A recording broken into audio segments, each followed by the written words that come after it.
Сооротуучу Кудай. 8-апрель.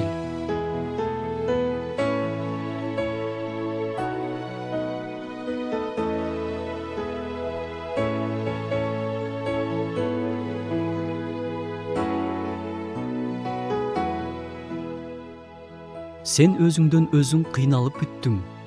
Кыялың чатак болгондуктан өзүңө кандай мамиле кылышты билбейсиң.